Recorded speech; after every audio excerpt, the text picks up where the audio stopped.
Bunge ni chombo cha kuisimamia serikali, sio chombo cha kuisifia serikali hata pasipostahili. Bunge ni chombo cha kusimamia bajeti. Bunge ni chombo cha kusimamia maslahi ya wananchi, ni chombo cha kutunga sheria. Kwa hiyo ni matarajio yangu kwamba bunge hili litatekeleza wajibu wake huo wa kikatiba na wa kisheria. Na mimi niseme, mimi kibinafsi Ado Shaibu Ado, na kwa kushirikiana na wenzangu kutoka chama cha ACT Wazalendo na wale wa upande wa walio wachache, kwa maana wabunge wote tunaotoka katika vyama vya upinzani na wabunge wote wenye mapenzi mema na taifa hili bila kujali vyama wanavyotoka, tutautekeleza wajibu huo vizuri. Kwa wafuatiliaji wa mambo wanafahamu, mdhibiti na mkaguzi wa hesabu za serikali CAG kila mwaka huwa anaripoti upotevu mkubwa sana wa fedha za serikali unaotokana na wizi, uzembe na ubadhirifu.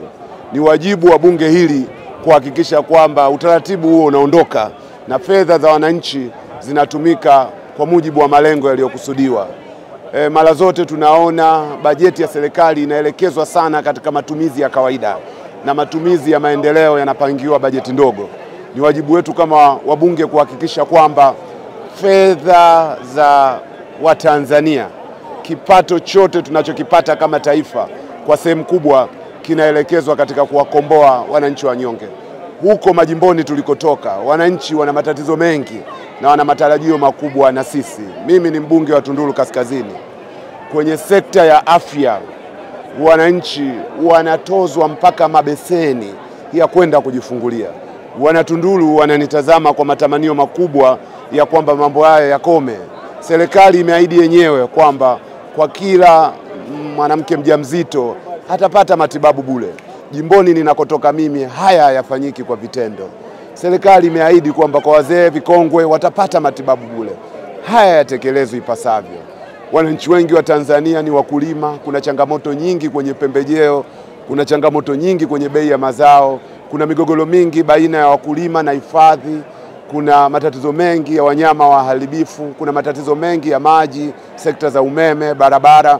Watanzania wana matumaini kwamba sisi tutasimama kama sauti ya Watanzania. Kama nilivyoahidi ni kwamba sisi tayari idadi yetu ni ndogo.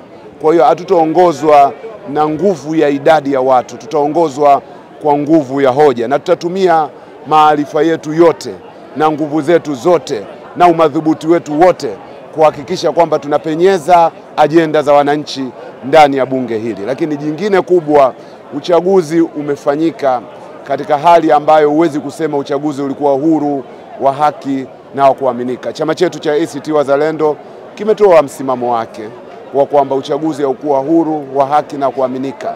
Bunge ni chombo ambacho kinaweza kutumia nafasi yake kurekebisha kasoro hii. Kinaweza kuwafuta machozi watu waliouawa. Kinaweza kuwafuta machozi familia zilizopoteza wapendwa wao. Bunge linaweza kuwafuta machozi watu waliopoteza mali zao. Bunge linaweza kurekebisha kasoro hizi kwa kuhakikisha kwamba tunaweka misingi madhubuti ya kisheria na kikatiba ili mambo yaliyojitokeza yasijitokeze tena. Sisi kama wabunge tutalisimamia hilo kwa umadhubuti mkubwa sana na kuhakikisha chombo hiki kinabeba sauti ya Watanzania.